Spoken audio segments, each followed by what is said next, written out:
Hello guys, welcome to our YouTube channel. हम बात कर रहे थे पॉलिटी के बारे में। हमने लास्ट लेक्चर में पढ़ा कि पॉलिटी और पॉलिटिकल साइंस में क्या डिफरेंस होता है, पॉलिटी क्या होती है। ठीक है, हम आज के लेक्चर में हम ये पढ़ेंगे कि हमने हमारा कॉन्स्टिट्यूशन किस तरह से बनाया और किन लोगों ने बनाया। ठीक है, तो अब आज के टॉपिक में हम ये सब डिस्कस करेंगे। तो सबसे पहले मैं आपको बताता हूं कि काफी टाइम से ये बात चल रही थी कि हमारे देश को आजादी मिलने वाली है, मिलने वाली है, मिलने वाली है। तो कई लोगों ने ये सोचा कि जब आजादी मिल जाएगी तब हम देश चलाएंगे कैसे। भाई राजतंत्र तो हो नहीं सकता, अब हमें लाना तो लोकतंत्र यानी डेमोक्रेसी लेके आनी है और मोनार्की हटानी है। तो जब मोनार्की हटानी है और डेमोक्रेसी लेके आनी है तो हम डेमोक्रेसी को कैसे चलाएंगे। किसी भी डेमोक्रेटिक देश को चलाने के लिए कुछ रूल्स एंड रेगुलेशंस होने चाहिए। तो हमारे पास रूल्स एंड रेगुलेशंस क्या थे कि हम हमारा एक कॉन्स्टिट्यूशन बनाते हैं। तो कई लोगों के दिमाग में आया कि हमें कॉन्स्टिट्यूशन बनाने की जरूरत है। और एक चीज मैं आपको बता दूं, इस लेक्चर में हमारे पास काफी सारे फैक्ट्स आएंगे और वो सारे फैक्ट्स बहुत ही ज्यादा इंपॉर्टेंट है और हर एग्जाम में पूछे ही जाते हैं। इनमें से एक क्वेश्चन आ ही जाता है, कई बार आ जाता है। ठीक है, तो थोड़े से फैक्ट्स अपन नोट करते हुए साथ में चलेंगे। तो लोगों ने कहा, कई लोगों के दिमाग में आया कि हमें कॉन्स्टिट्यूशन हमारा बनाना चाहिए। अब कॉन्स्टिट्यूशन बनाने के लिए कुछ लोग की जरूरत पड़ेगी। तो कुछ लोगों को संविधान सभा बनाना चाहिए। 1934 में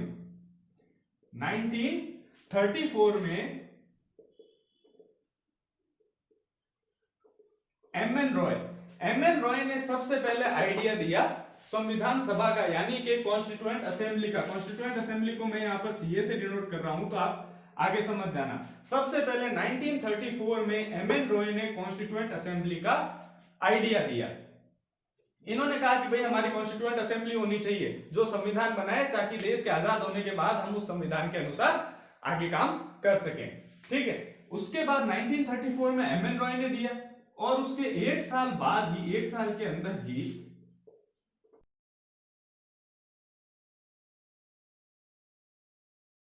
ने ऑफिशियली डिमांड कर दी कॉन्स्टिट्यूएंट असेंबली की। ऑफिशियली डिमांडेड 1934 में आईएनसी यानी इंडियन नेशनल कांग्रेस ने कॉन्स्टिट्यूएंट असेंबली के लिए ऑफिशियली डिमांड की कि भाई हमारी एक कॉन्स्टिट्यूएंट असेंबली होनी चाहिए।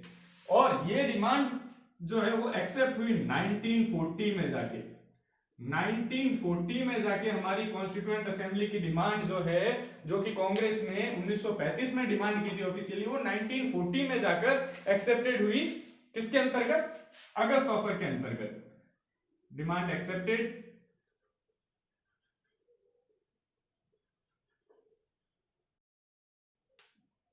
किसने?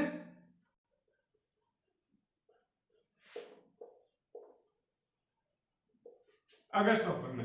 अभी अगस्त ऑफर क्या था ये सब हम कभी और देखेंगे। आज हम सिर्फ ये पढ़ रहे हैं कि हमारे संविधान किसने बनाया और कैसे बना था। अगस्त ऑफर से पहले भी काफी चीजें हुई थी, तो वो सब हम डिटेल में फिर कभी पढ़ेंगे। आज हम सिर्फ कॉन्स्टिट्यूएंट असेंबली पर डिस्कशन करेंगे। तो 1934 में एम एन रॉय ने सबसे पहले कॉन्स्टिट्यूएंट असेंबली की डिमांड की, आइडिया दिया कि कॉन्स्टिट्यूएंट असेंबली होनी चाहिए, आइडिया दिया था।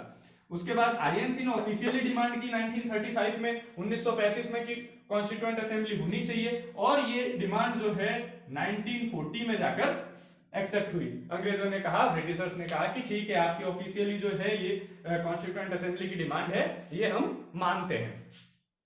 अब देखिए कि हमारी कॉन्स्टिट्यूएंट असेंबली बनी कब थी। हमारी जो कॉन्स्टिट्यूएंट असेंबली है वो नवंबर 1946 में हमारी कॉन्स्टिट्यूएंट असेंबली बनी थी। ये सारी डेट्स इंपॉर्टेंट है। अगर आपके पास क्वेश्चन आता है सबसे पहले कॉन्स्टिट्यूएंट असेंबली का आइडिया किसने दिया था, तो एम एन रॉय ने। ऑफिशियल डिमांड किसने और कब की थी? 1935 में आईएनसी ने, इंडियन नेशनल कांग्रेस ने। डिमांड कब एक्सेप्ट हुई? 1940 में। किस ऑफर के अंतर्गत एक्सेप्ट हुई? अगस्त ऑफर में। कॉन्स्टिट्यूएंट असेंबली कब बनी? 1946 ऑफ नवंबर। ठीक है, नवंबर 1946 में हमारी कॉन्स्टिट्यूएंट असेंबली बना दी गई। अब इसमें तीन डेट्स है जो कि बहुत ही ज्यादा इंपॉर्टेंट है।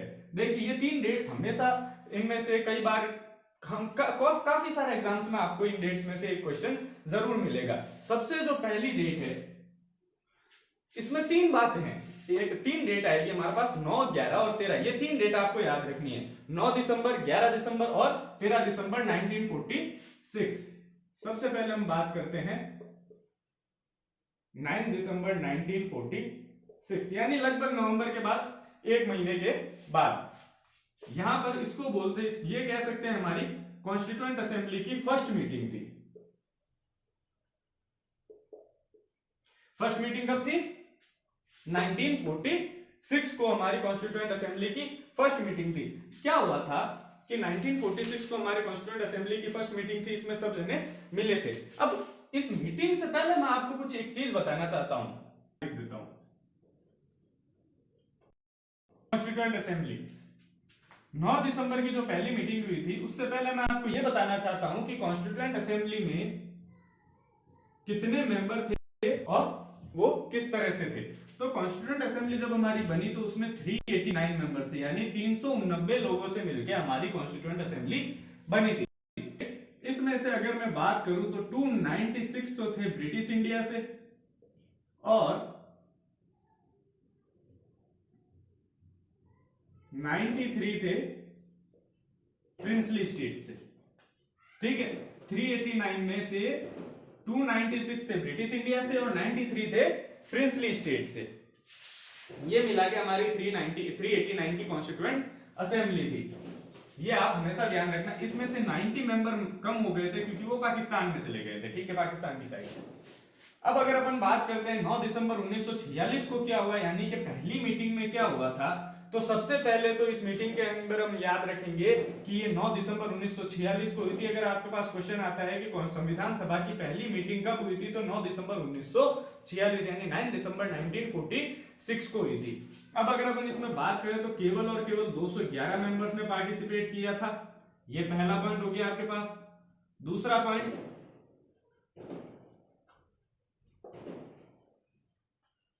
मुस्लिम लीग ने इसे बॉयकॉट किया था, यानी मुस्लिम लीग बायकॉटेड, मुस्लिम लीग ने इसको बायकॉट किया था। तो 211 मेंबर ही थे। दूसरा पॉइंट क्या था, मुस्लिम लीग ने इसको बायकॉट किया था। और तीसरा क्या था, इसने अपना पहला प्रेसिडेंट इलेक्ट किया, पहला प्रेसिडेंट बनाया था। अब एक्चुअली क्या हुआ, जब ये पहली बार मिले तो सब लोग आपस में मिले, तो इनके पास ज्यादा टाइम नहीं था और इन्होंने क्या किया, सबसे पहले प्रेसिडेंट बनाया डॉक्टर सच्चिदानंद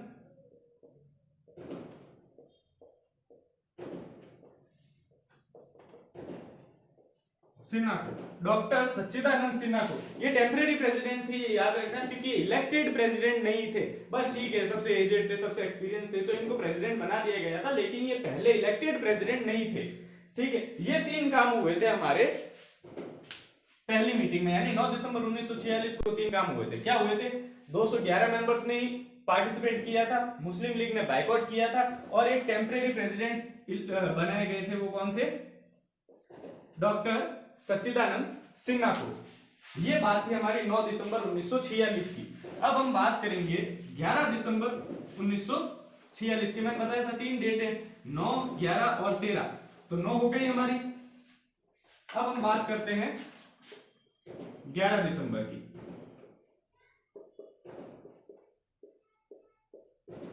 11 दिसंबर 1946 को क्या हुआ था, तो सबसे पहले तो इन्होंने क्या किया, सबसे पहले मिलते इन्होंने कहा भाई हम हमारा प्रेसिडेंट इलेक्ट करते हैं। तो सबसे पहले इलेक्टेड प्रेसिडेंट,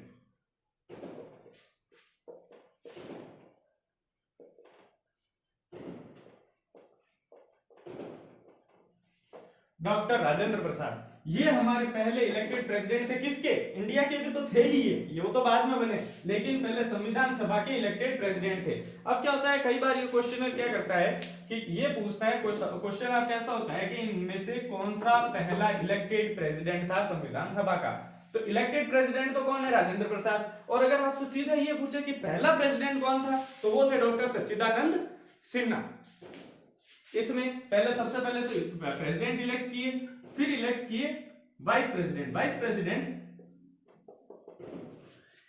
दो लोगों को बनाया था, ठीक है। इसमें से एक तो थे एच सी मुखर्जी और दूसरे थे वीटी कृष्णमाचारी। दो वाइस प्रेसिडेंट थे, पहले थे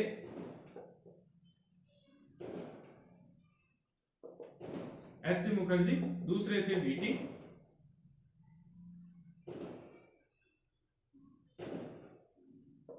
कृष्णमाचारी, ठीक है।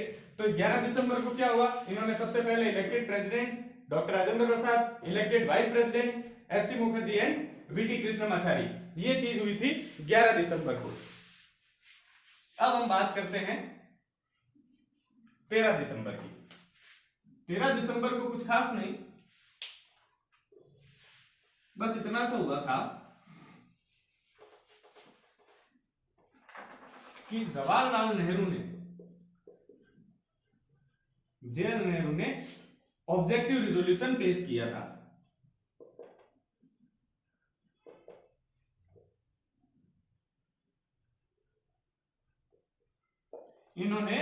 जवाहरलाल नेहरू ने 13 दिसंबर 1946 को ऑब्जेक्टिव रिजोल्यूशन पेश किया था, ठीक है। क्या हुआ था, इसी का ऑब्जेक्टिव रिजोल्यूशन का ही मॉडिफाइड वर्जन हमारा क्या है,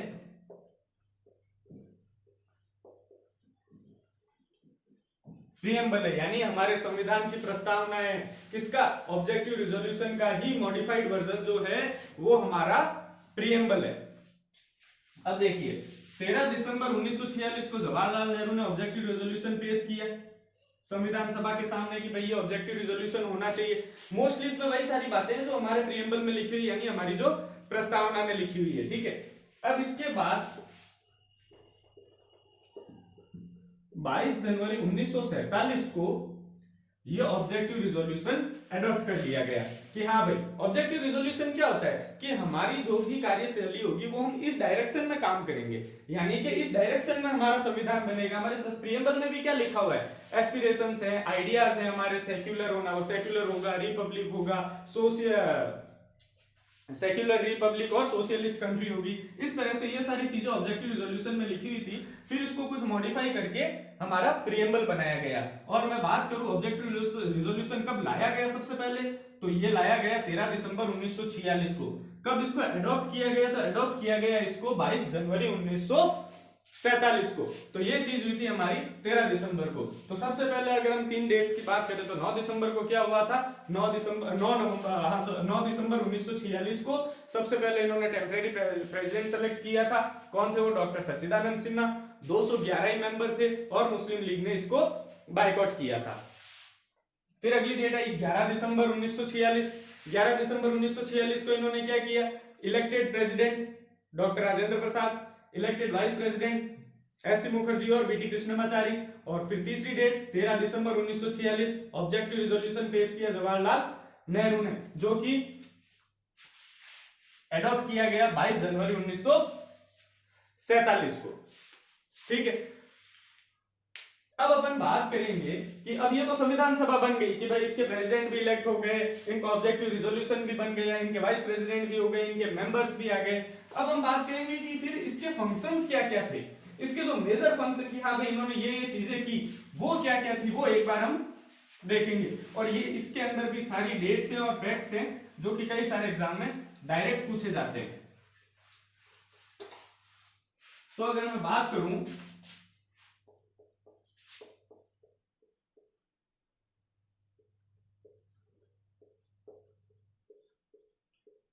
functions of constituent assembly, functions की अगर मैं बात करूं तो सबसे पहले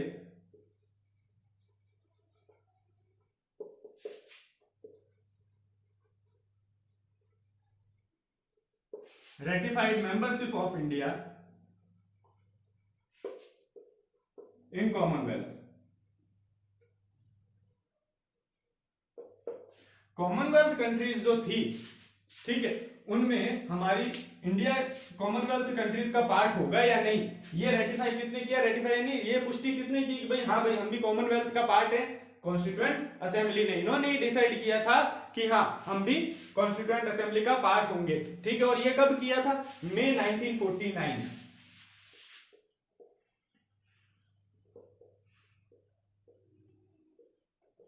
में 1949 में इन्होंने ये डिसाइड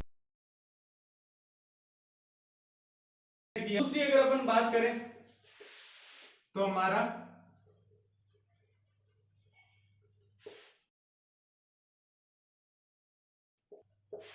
एडॉप्टेड नेशनल फ्लैग, यानी कि हमारा राष्ट्रीय झंडा जो है, जो हमारी कॉन्स्टिट्यूएंट असेंबली ने कब किया था?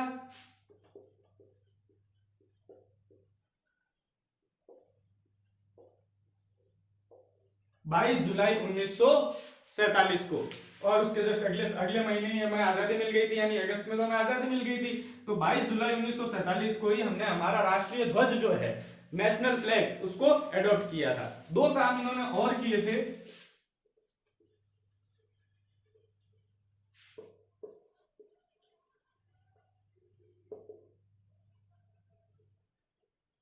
नेशनल एंथम एडॉप्ट की और नेशनल सॉन्ग एडॉप्ट किया। ठीक है, ये दोनों काम भी हमारी कॉन्स्टिट्यूएंट असेंबली ने किए थे, और ये दोनों ही एक ही दिन किए थे, 24 जनवरी 1950।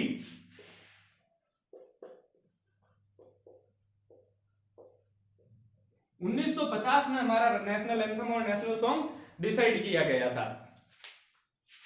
ठीक है, तो सबसे मेजर चार काम कौन से? Ratified membership of India in Commonwealth in May 1949, adopted national flag 22nd of July 1947 and national anthem और national song 24 जनवरी 1950। इस दिन इन्होंने एक काम और किया। हमारे देश के जो पहले राष्ट्रपति थे, यानी प्रेसिडेंट ऑफ इंडिया, उन्हें भी इलेक्ट किया। कौन थे हमारे देश के पहले राष्ट्रपति? डॉक्टर राजेंद्र प्रसाद। उन्हें सबसे पहले इलेक्ट किसने किया था? कॉन्स्टिट्यूएंट असेंबली ने। कब किया था? 24 जनवरी 1950 के दिन हमारी कॉन्स्टिट्यूएंट असेंबली ने प्रेसिडेंट ऑफ इंडिया को भी इलेक्ट किया था कि ये हमारे प्रेसिडेंट होंगे। ठीक है, इस तरह से हमारी कॉन्स्टिट्यूएंट असेंबली फॉर्म हुई थी। ये इसके कुछ फंक्शन थे। अब अगर हम बात करते हैं कि कॉन्स्टिट्यूएंट असेंबली में कौन कौन सी कमेटियां थी, तो देखिए, मेजर कमिटीज भी काफी सारी थी और माइनर कमिटीज तो बहुत ही सारी थी। माइनर कमिटीज कभी नहीं पूछी जाती है किसी भी एग्जाम में, आपकी किस्मत खराब है तो पूछ ली जाएगी। ठीक है, पर वो मोस्टली लोगों को नहीं आती है। तो अपन सबसे पहले बात करेंगे कुछ मेजर कमिटीज की। उनके नाम क्या थे मेजर कमिटीज के, और उनके चेयरमैन कौन कौन थे।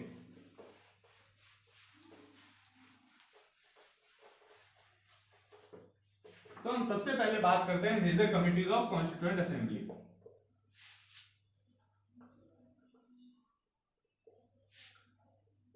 इसमें हम लगभग 7 कमिटीज देखेंगे, 7 या 8 कमिटीज देखेंगे, मेजर कमिटीज। सबसे पहले अपन बात करते हैं union power committee.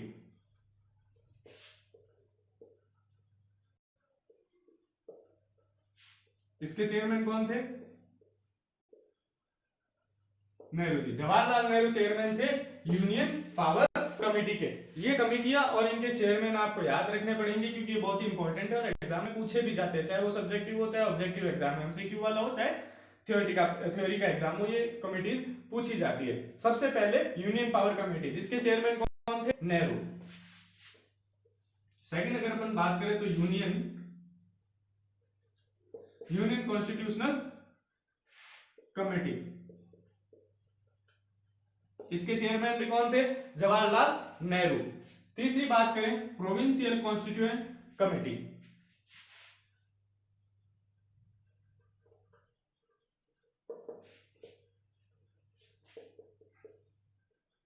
Provincial constitutional committee के मेंबर कौन थे?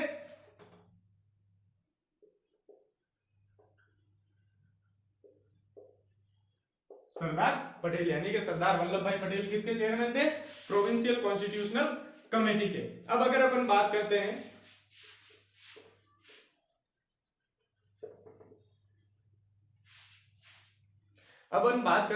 कमेटी, सॉरी, ड्राफ्टिंग कमेटी देख लेते हैं।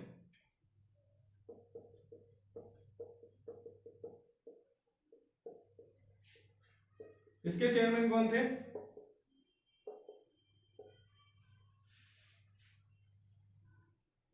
Doctor B R Ambedkar. Ambedkar किसके चेयरमैन थे? ड्राफ्टिंग कमेटी के। जिस कमेटी ने सारा का सारा जो कॉन्स्टिट्यूशन था उसको ड्राफ्ट किया था, फाइनल ड्राफ्ट जो बनाया था वो इस कमेटी ने बनाया था, इसलिए हम कहते हैं कि हमारा संविधान अंबेडकर ने लिखा था। ठीक है, तो ड्राफ्टिंग कमेटी जो थी उसके चेयरमैन कौन थे? डॉक्टर भीमराव अंबेडकर। इसके बारे में हम थोड़ा सा डिटेल में पढ़ेंगे। ठीक है, अभी हम सिर्फ नाम देख रहे हैं कि कौन सी कमेटियां थी मेजर और उनके चेयरमैन कौन कौन थे। फिर अपन बात करते हैं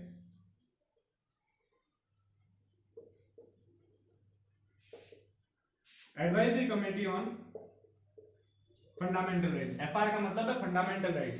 advisory committee on fundamental rights,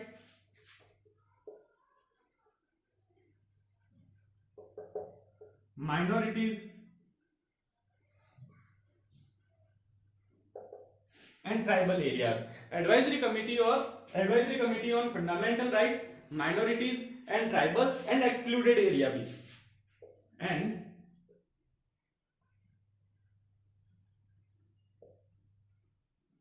क्या हो गया? Advisory committee on fundamental rights. Fundamental rights मौलिक अधिकार जो कि हम आगे पढ़ेंगे ही। ठीक है, minorities and tribal and excluded area, इसके चेयरमैन कौन थे? भाई सरदार Patel.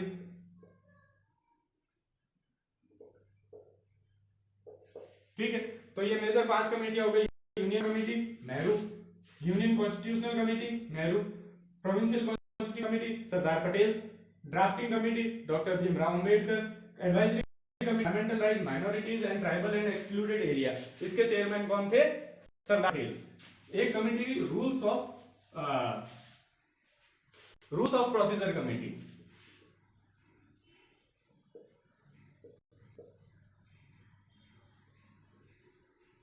Rules of procedure committee, इसके कौन थे? डॉक्टर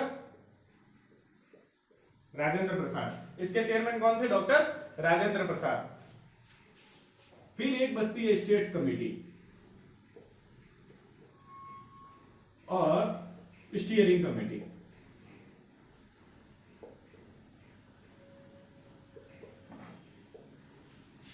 देखिए, स्टेट्स कमेटी और स्टीयरिंग कमेटी। स्टेट्स कमेटी के तो थे नेहरू जी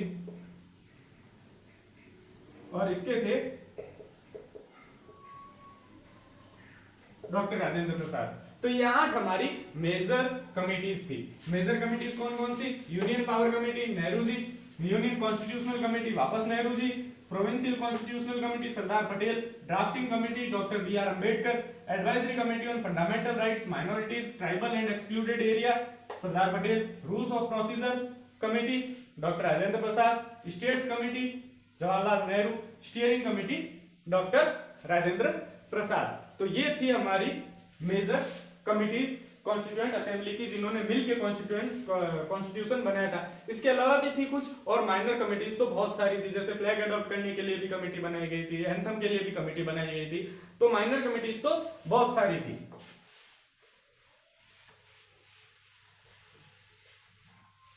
अब हम थोड़ा सा देख लेते हैं ड्राफ्टिंग कमेटी के बारे में, क्योंकि ये थोड़ी सी इंपॉर्टेंट कमेटी है। इसके बारे में डायरेक्ट पूछा जाता है कि भाई ड्राफ्टिंग कमेटी जो है वो उसके बारे में बताइए। तो ड्राफ्टिंग कमेटी के बारे में डायरेक्ट पूछ लेते हैं।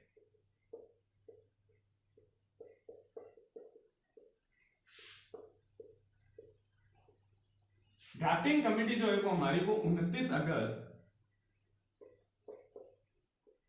1947 को बनाई गई थी। ड्राफ्टिंग कमेटी हमारी कब बनी थी? 29 अगस्त 1947 को जो है वो हमारी ड्राफ्टिंग कमेटी बनी थी।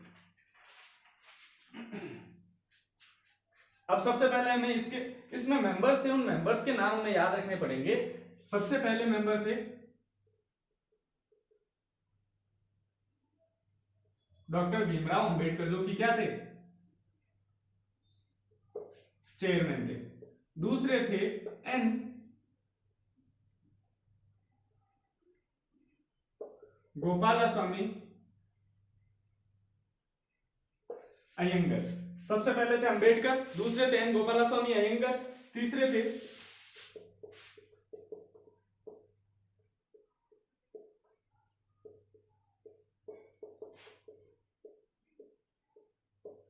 कृष्णमाचारी अय्यर, अंबेडकर एंड गोपालास्वामी, कृष्णमाचारी अय्यर, डॉक्टर के एम मुंशी,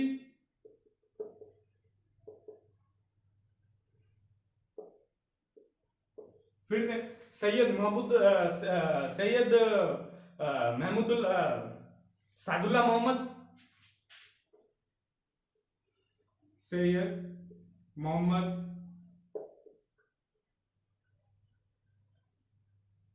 सादुल्ला, 5,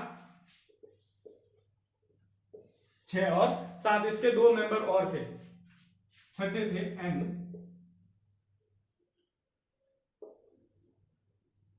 माधव राव, ठीक है, और 7वें और लास्ट मेंबर थे इसके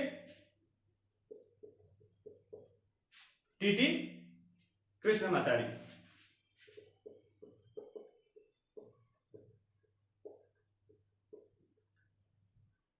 देखिए टीटी कृष्णमाचारी जो थे ना, वो क्या हुआ था कि इनकी जगह पर थे डीपी खेतान,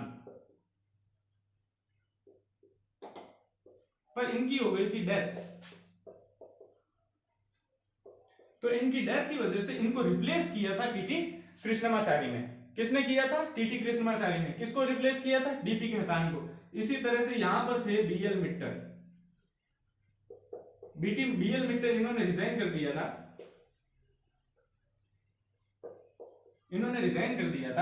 इनके रेजिग्नेशन के बाद इनकी जगह पर आए थे एन माधव राव। तो देखिए इनमें आपके 3 क्वेश्चन इंपॉर्टेंट है। एक तो ये कब बनी थी? 29 अगस्त 1947, सबको पता है, अम्बेडकर जो इसके चेयरमैन थे। 2 थे कि बीएल मित्तर की जगह कौन आए थे? एन माधव राव। डीपी खेतान की जगह कौन आए थे? टीटी कृष्णमाचारी।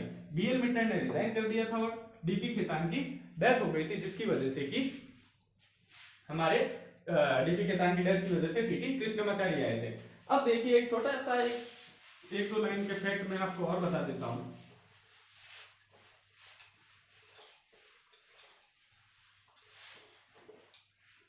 कई बार पूछ लेते हैं, इजी से क्वेश्चन है वो पूछ लेते हैं।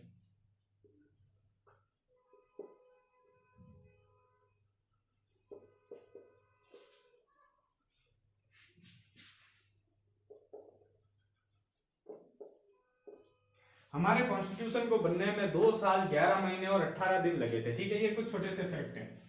पहला। दूसरा, इसकी कॉस्ट आई थी 64 लाख रुपए। उस टाइम इसकी कॉस्ट आई थी 64 लैक्स।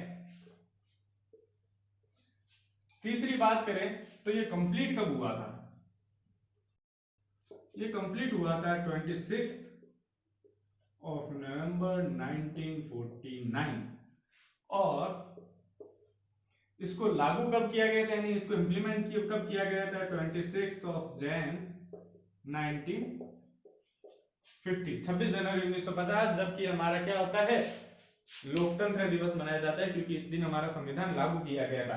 एक्चुअली हुआ ये था कि हमारा संविधान 26 नवंबर 1949 को गया था और इसके कुछ प्रोविजन इंप्लीमेंट भी कर दिए गए थे, लेकिन इसको गया कि हम 26 जनवरी 1950 को इसको इंप्लीमेंट मानेंगे और इस दिन हमारा रिपब्लिक डे होगा, ठीक है। तो ये सारी बातें हो गई हमारे कॉन्स्टिट्यूएंट असेंबली को लेके कि किस तरह से कॉन्स्टिट्यूएंट असेंबली का आइडिया है, एमएन रॉय ने दिया। फिर इंडियन नेशनल कांग्रेस ने इसको ऑफिशियली डिमांड की। फिर 1940 में ऑफर एक्सेप्ट किया गया। उसके बाद कॉन्स्टिट्यूएंट असेंबली बनी, उसमें कितने मेंबर थे, कितने लोगों ने बाइकआउट कर दिया था, उनकी मीटिंगें क्या क्या हुई, कॉन्स्टिट्यूएंट असेंबली के फंक्शंस क्या क्या थे, उसके बाद इसको करने में, पूरा बनाने में कितना टाइम लगा था, ठीक है, क्या कॉस्ट आई थी, कब बन गया था और कब इसको इंप्लीमेंट किया गया था। अब हम आगे ये देखेंगे कि हमारा जो कॉन्स्टिट्यूशन है उसको क्या हुआ था कि कई अलग अलग सोर्सेस से हमने लिया था, यानी कॉपी पेस्ट किया था, थोड़ा सा मॉडिफाई करके। तो वो सोर्स कौन कौन से थे और किस किस कंट्री से या फिर कहां कहां से लिए गए थे, वो हम देता हूं। हम आगे बात कर रहे थे कि हमारे जो कॉन्स्टिट्यूशन है उसमें से कौन सी चीजें कहां कहां से ली गई है, तो वो मैंने एक बार आपके सामने बोर्ड पे लिख दी है। तो देखिए इसका जो सबसे इंपॉर्टेंट सोर्स है वो हुआ था, तब पहले से ये सिर्फ इंपॉर्टेंट चीजें लिखी हुई है जो आज तक कभी एग्जाम में आई है और पूछी जा सकती है, ठीक है। तो सबसे पहले अगर अपन यहां से हमने ली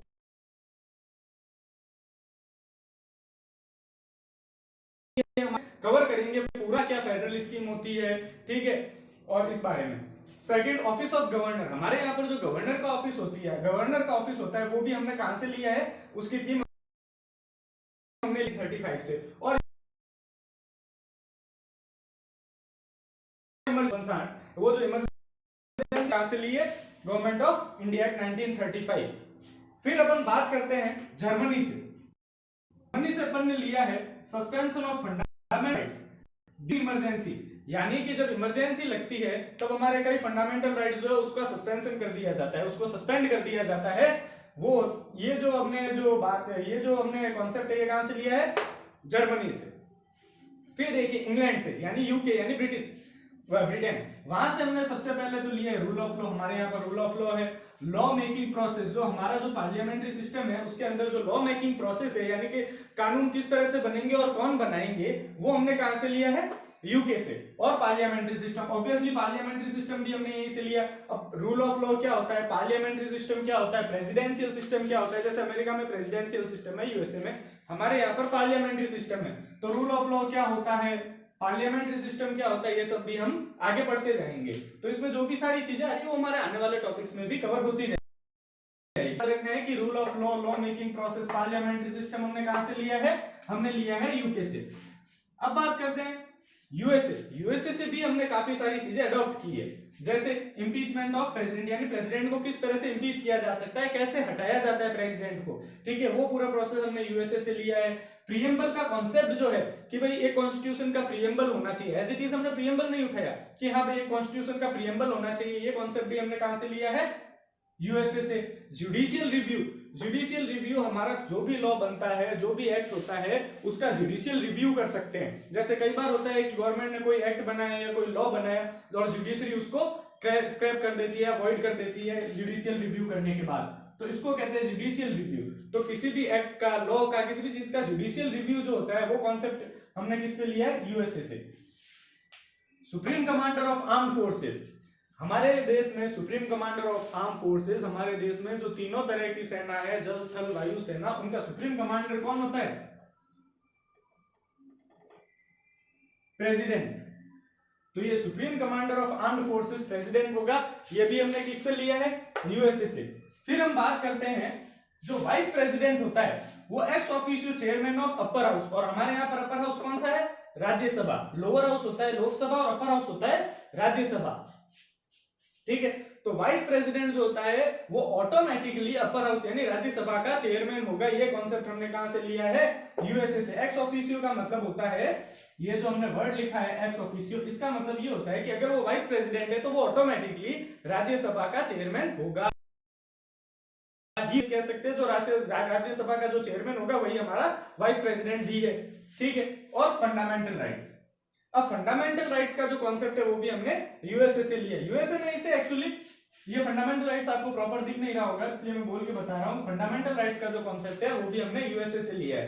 एक्चुअली यूएसए ने ही सबसे पहले फंडामेंटल राइट्स को एनफोर्स किया था, और वहां पे यूएसए में इसको कहते हैं बिल ऑफ राइट्स, ठीक है। तो ये जो फंडामेंटल राइट्स का कॉन्सेप्ट है ये भी हमने यूएसए से लिया।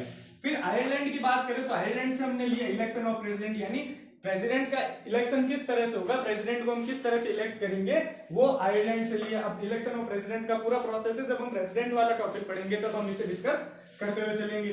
फिर कनाडा की बात आती है, कनाडा से हमने लिया फेडरेशन विद स्ट्रॉन्ग सेंटर। अब फेडरेशन क्या होता है मैंने आपको पहले ही बताया, फेडरेशन और फेडरल स्कीम वगैरह ये सब हम आगे बढ़ेंगे। फेडरेशन विद स्ट्रॉन्ग सेंटर, अभी बस ये याद रखिए federation of strong centre with strong centre हमने लिया कनाडा से। Residuary power remains with centre, residuary का मतलब होता है जो ऐसी चीजें जो कि बच गई है, जिन पे अभी तक लॉ बना नहीं है या फिर बनाना बाकी है, इस तरह की जो भी पावर्स हैं वो किसके अंडर होगी, सेंटर के साथ, यानी केंद्र के पास रहेगी। ये कॉन्सेप्ट भी हमने किससे लिया है, कनाडा से। रिपब्लिक, हमारा देश एक रिपब्लिक देश होगा।